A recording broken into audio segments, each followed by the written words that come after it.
IT job కోసం try చేస్తున్నారా? Coding ట్యూటర్లో training తో పాటు stipend and 100% job guarantee. Hi viewers, India's largest digital media network Suman టీవీకి స్వాగతం. ప్రస్తుతం మనతో ఉన్నారు ఐఏఎస్ ట్రైనర్ మరియు సామాజికవేత్త మన బాలలత మేడం గారు ఉన్నారు. సో ఈ రోజు మన కవిత గారికి బెయిల్ వచ్చింది, దాని గురించి మేడంతో మాట్లాడదాం. మేడం నమస్తే. మేడం నమస్తే అండి. మేడం బాగా వైరల్ అయిపోతూ ఉంది ఢిల్లీ లిక్కర్ స్కామ్ కేసులో. ఆల్రెడీ మార్చి 15న కవితను జైల్లో వేసేశారు. అయితే ఇప్పుడు తనకి బెయిల్ వచ్చిందనమాట. ఈ బెయిల్ ఇచ్చినప్పుడు ఎలాంటి షరతులు ఉంటాయి మేడం? ఫస్ట్ జనరల్గా ఆడవాళ్ళకి ఇన్ని రోజులు బెయిల్ డినై చేయరు. ఓకే. ఇంతకు ముందు 2G స్పెక్ట్రమ్ స్కామ్లో కనిమొళి గారిని కూడా ఇలానే ఉంచేశారనమాట. యాక్చువల్లీ కొన్ని చట్టాల్లో, ప్రత్యేకమైన చట్టాల్లో కొంత ఎక్కువ కాలం జైల్లో ఉంచుతారు బెయిల్ డినై చేసేసి. అయితే ఈరోజు సుప్రీంకోర్టు ఢిల్లీ హైకోర్టును కూడా బాగా చివాట్లు పెట్టింది.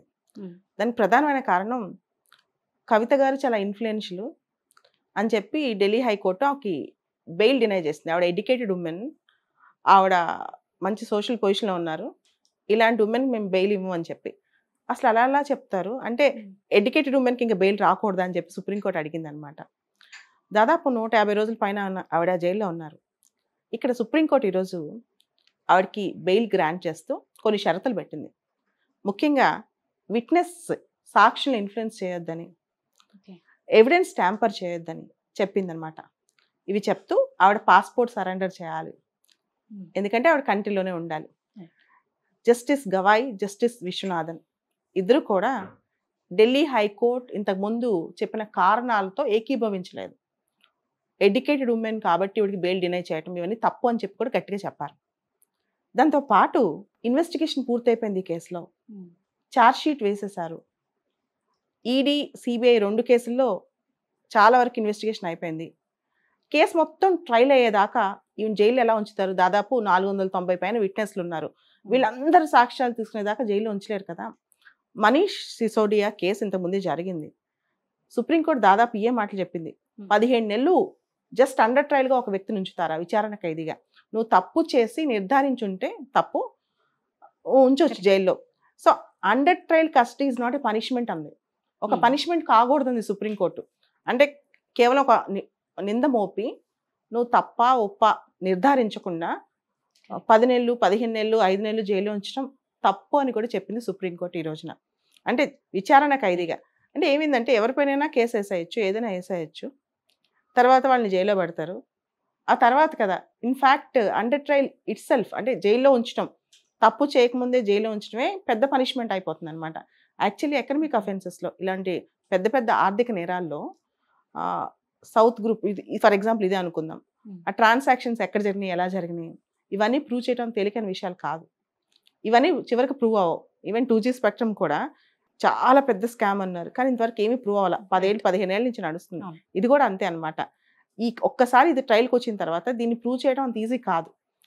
కాబట్టి ఆల్మోస్ట్ మీరు చూస్తే మనీష్ సిసోడియా బెయిల్ కానీ, ఇప్పుడు కవిత గారి బెయిల్ కానీ, ఇవన్నీ జస్ట్ వరకు ట్రయల్లో వాళ్ళు ఉన్నారు, జైల్లో ఉన్నారు. తర్వాత ఇదంతా అండర్ ట్రయల్గా వాళ్ళు ఉంది. చాలా మందికి తెలియదు. జైలుకి వెళ్ళిపోయింది అంటే కేసు అయిపోయింది, వాళ్ళపైన తప్పు వేసేసారు, జడ్జెస్ డిసైడ్ చేశారు, వీళ్ళు జైలుకి వెళ్ళారు అనుకుంటారు. సామాన్య ప్రజలకి ఇదంతా అర్థం కాదు. ఇదంతా కూడా అండర్ ట్రయల్ మాత్రమే. ఇంకా విచారణ జరగలే ఈ కేసులో, ట్రయల్ స్టార్ట్ అవ్వాల. కోర్టు ఏం చెప్పిందంటే ఎప్పుడు ట్రయల్ పిలిస్తే అప్పుడు రావాలి, 10 లక్షలు బాండ్ కట్టాలి, ఇవన్నీ చెప్పింది అనమాట. సో ఇది అక్యూజ్డ్ వేరు, కన్విక్టెడ్ వేరు. అక్యూజ్డ్ అంటే ఎవరిపైనైతే నింద ఆరోపించబడి ఉందో వాళ్ళు అక్యూజ్డ్. కన్విక్టెడ్ అంటే ఎవరిపైనైతే నింద ప్రూవ్ అయిందో వాళ్ళు కన్విక్టెడ్ అనమాట. ఈ కేసులో వీళ్ళెవరు ఇంకా కన్విక్షన్ అవ్వలేదు. ఇదంతా అక్యూజ్ స్టేజ్ అనమాట. సో దానికి దీనికి చాలా తేడా ఉంది. క్రిమినల్ లాలో ఒక సిద్ధాంతం ఉంటుందండి, let 100 culprits escape, 1 innocent should not get punishment. అంటే 100 మంది దోషులైనా తప్పించుకోవచ్చు, కానీ ఒక నిర్దోషికి శిక్ష పడకూడదు. అలానే the guilt of the accuse should be proved beyond reasonable doubt. ఎవరైతే విచారణ ఖైదీలో ఉన్నారో వాళ్ళు తప్పు చేశారని చెప్పి ఎటువంటి సందేహం లేకుండా ప్రూవ్ అవ్వాలి. ఈ 2 ఫండమెంటల్ రూల్స్ అనమాట. వీటిని బ్రేక్ చేసి ఏ కోర్టు కన్విక్షన్స్ ఇవ్వలేదు.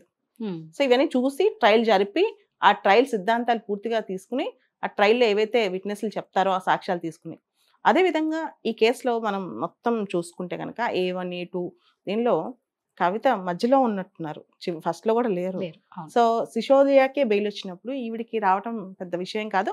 సుప్రీంకోర్టుకి వెళ్తే ఖచ్చితంగా ఇలాంటి కేసులో బెయిల్ వస్తాయి. దాదాపు 150 రోజుల తర్వాత బెయిల్ అయింది, ఇంకా లేట్ అయింది అనమాట. సో ఎకనమిక్ అఫెన్సెస్ అనేవి ఇంకా మాక్సిమం ఇంతకంటే పనిష్మెంట్స్ కూడా మనం చూస్తే ఈ అండర్ ట్రయల్ గా జైల్లో ఉండడం పెద్ద పనిష్మెంట్.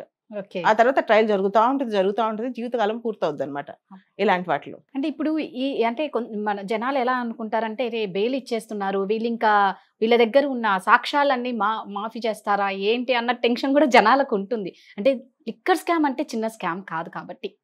అంటే ఇప్పుడు మీరు ఇందాక ఒక మాట అన్నారు, 100 మంది నిర్దోషులైనా దోషులకి శిక్ష పడకున్నా పర్లే, ఒక్క నిర్దోషిని మాత్రం కాపాడాలి. మన ఇండియా మొత్తం అదే. అవును. కానీ దానివల్ల నేరాలు ఎక్కువ అవుతాయి కదా మేడం, అంటే మామూలుగా. అంటే అఫెన్సెస్ రకరకాలండి. ఆర్థిక పరమైన నేరాలు వేరు, తర్వాత క్రిమినల్ ఎవరైతే క్రిమినల్ యాక్ట్స్ ఉంటాయో, రేప్ కానీ మర్డర్ కానీ, అవి వేరు. దీనికి స్ట్రాంగ్ చట్టాలు ఉన్నాయి. ప్రివెన్షన్ ఆఫ్ కరప్షన్ యాక్ట్ కావచ్చు, prevention of money laundering act కావచ్చు, ఇవన్నీ ఉన్నాయి.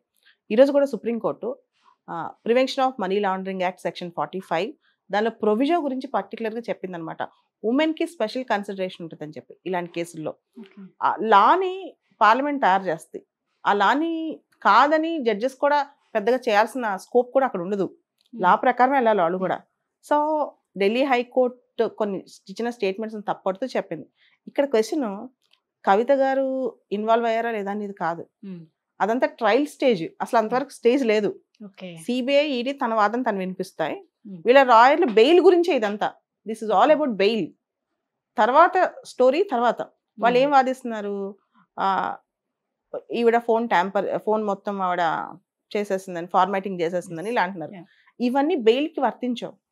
తర్వాత ఈవిడ బయటకు వెళ్తే ఇన్ఫ్లుయెన్స్ చేస్తుందేమో విట్నెస్ అని, ఒక కేసు అనే ఈవిడ బుక్ అయిందా విట్నెస్ ని ఇన్ఫ్లుయెన్స్ చేస్తుందని చెప్పి, సాక్షుల్ని ప్రభావితం చేసిందని చెప్పి వాళ్ళ తరపు లాయర్ అడిగారు. రైటే కదా అదంతా. సో టెక్నికల్ గా లీగల్ గా చూసుకుంటే ఈ కేసు సుప్రీంకోర్టుకి వెళ్తే ఖచ్చితంగా బెయిల్ వచ్చిందని ముందే అందరికీ తెలుసు. ఎందుకంటే ఈ కేసులో స్టేట్మెంట్స్ తప్ప, స్ట్రాంగ్ స్టేట్మెంట్స్ తప్ప, అక్కడ ఈ కేసులో జడ్జి కోర్టులో ఒకటి అడిగారు, ఇవి తప్పు చేసిందని చెప్పి ఒక మెటీరియల్ ఫ్యాక్టర్ని చూపించిందని. ఈవిడ తప్పు చేసిందని చెప్పి నాకు మెటీరియల్ చూపించండి, ఈవిడ పైన డైరెక్ట్గా మీ దగ్గర ఎవిడెన్స్ ఉంది అని చెప్తే పెద్దగా అక్కడ వాళ్ళు ప్రొడ్యూస్ చేయగలిగింది కూడా ఏం కనిపించలేదు ఈ రోజున. సో ట్రయల్ ఏమైనా ప్రొడ్యూస్ చేస్తారేమో మనకు తెలియదు.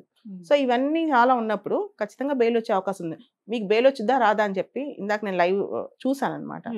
మీకు వాళ్ళు ఎవరైతే ఇన్స్టిట్యూషన్స్ ఉన్నారు, ఈడీ కానీ సిబిఐ కానీ, వాళ్ళ లాయర్స్ని జడ్జెస్ అడిగే క్వశ్చన్ బట్టే మీకు అర్థమైపోయింది జడ్జి వాళ్ళతో ఎంత స్ట్రాంగ్గా మాట్లాడుతున్నారు, ఎలాంటి క్వశ్చన్స్ అడుగుతున్నారు, ఎంత హార్ష్గా మాట్లాడుతున్నారు అని చెప్పి.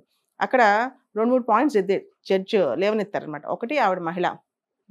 2, ఇన్వెస్టిగేషన్, ఆవిడ తరపున ఇన్వెస్టిగేషన్ కంప్లీట్ అయిపోయింది, ఇంకా ఆవిడని కస్టడీలో ఉంచుకోవాల్సిన అవసరం లేదు. 3, ఛార్జ్ షీట్ ఫైల్ అయిపోయింది. ఆవిడ బాధ్యత గల, ఇంతకుముందు ఒక ఎంపీగా చేశారు, ఇప్పుడు ఎమ్మెల్సీ. ఆవిడ ఎక్కడికో పారిపోద్ది, ఫ్లై అయిపోద్ది ఇండియా నుంచి అనే ధోరణి అయితే లేదు. ఆవిడ ఎక్కడికైనా ఇండియాలో ఉండాల్సిందే. సో ఇటువంటి సందర్భంలో ఆవిడకి ఎందుకు డినై చేయాలి? Bail is a rule, jail is an exception. జనరల్గా ఇండియన్ క్రిమినల్ లాలో మర్డర్ చేసినా, రేప్ చేసినా, నువ్వేం చేసినా సరే బెయిల్ వస్తాయి. Bail is a rule, jail is an exception. ఎందుకు బెయిల్ ఇవ్వరు? వీళ్ళు బయటకు వస్తే సాక్షులను ప్రభావం చేస్తారేమో, లేదా వీళ్ళు బయటకు వస్తే సాక్ష్యాలు తారుమారు చేస్తారా, లేదా వీళ్ళు బయటకు వస్తే ఎవరైనా బెదిరిస్తారేమో, పారిపోతారేమో, అంటే లా నుంచి తప్పించుకుంటారు, చట్టం నుంచి తప్పించుకుంటారేమో. అటువంటి సందర్భంలో లేకపోతే బెయిల్ ఇస్తారు. ఎందుకంటే ట్రయల్ అనేది చాలా టైం పడుతుంది ఇలాంటి కేసుల్లో. ఎంతో మంది, ఎన్నో డేట్స్ ఉంటాయి దీనిలో, ఎంతో ట్రయల్స్ ఉంటాయి. మీరు చూడండి, పెద్ద పెద్ద కేసులు ఇండియాలో 10 ఏళ్ళు 20 ఏళ్ళు కూడా ట్రయల్స్ జరుగుతూనే ఉన్నాయి. మరి అలాంటప్పుడు ఎన్ని రోజులు వీళ్ళు జైల్లో పెడతారు? ఈవెన్ మనీష్ సిసోడియా అని కూడా ఎన్ని రోజులు పెట్టగలరు? అరవింద్ కేజ్రీవాల్ నాకు తెలిసి నెక్స్ట్ వీక్లో ఆయనది కూడా సుప్రీంకోర్టుకి వస్తుంది. వచ్చినప్పుడు ఈ మంత్ వచ్చే నెలలో ఆయన కూడా బయటకు రావాల్సింది, ఈ నెల వచ్చే నెలలో. సూపర్, మీరు 100% కరెక్ట్ గానే చెప్పారు. అంటే లేడీస్ కి నిజంగా మీరు అన్నట్టు ఇదే లేట్ ఏమో, కవితకే లేట్ గా వచ్చిందేమో బెయిల్ అనిపిస్తుంది. లేదు, చాలా మంది చెప్పాను కదా ఇందాక, ఇంతకు ముందు చెన్నైలో, మెడ్రాస్లో కనిమొళి, తను కూడా ఎంపీగా చేశారు, ఇప్పుడు కూడా ఉన్నారు తను కూడా, తనది కూడా ఇలానే జరిగింది. ఎంతకాలం, ఇంతకంటే ఎక్కువ కాలమే ఉంది ఆవిడ కూడా జైల్లో, సేమ్ జైల్లో ఉన్నట్టుంది ఆవిడ కూడా. సో ఇంకా ఈ కవిత గారు ఈ వచ్చిన బెయిల్ తో తనకు వచ్చిన షరతుల్ని పాటించుకుంటూ, అంటే వాళ్ళు ఇచ్చారు కాబట్టి ఇంకా నెక్స్ట్ ఏం జరుగుతుందో అందరు వెయిట్ చేస్తూ ఉంటారు. లేదండి, ఈ కేసెస్ టేక్స్ టైం. టైం తీసుకుంటారు. చాలా మీరు చూడండి, చాలా కేసెస్ ఉన్నాయి ఇలాంటివి. ఇవన్నీ కూడా ఈ రోజు తెలియవి కాదు, ఇప్పుడు తెలియవి కాదు, ఇంకా అది నడుస్తూనే ఉంటుంది. మీరు అన్నట్టు సంవత్సరాల కొద్ది ఇంకేదో లైఫ్ లాంగ్ నడుస్తూనే ఉంటదేమో, లైఫ్ టైం అంతా పడుతుంది పడుతుంది. ఎంతవరకు ఈ కోర్టులో నించుంటాయి ట్రయల్ అనేది కూడా doubt. Thank you so much. Thank you అండి.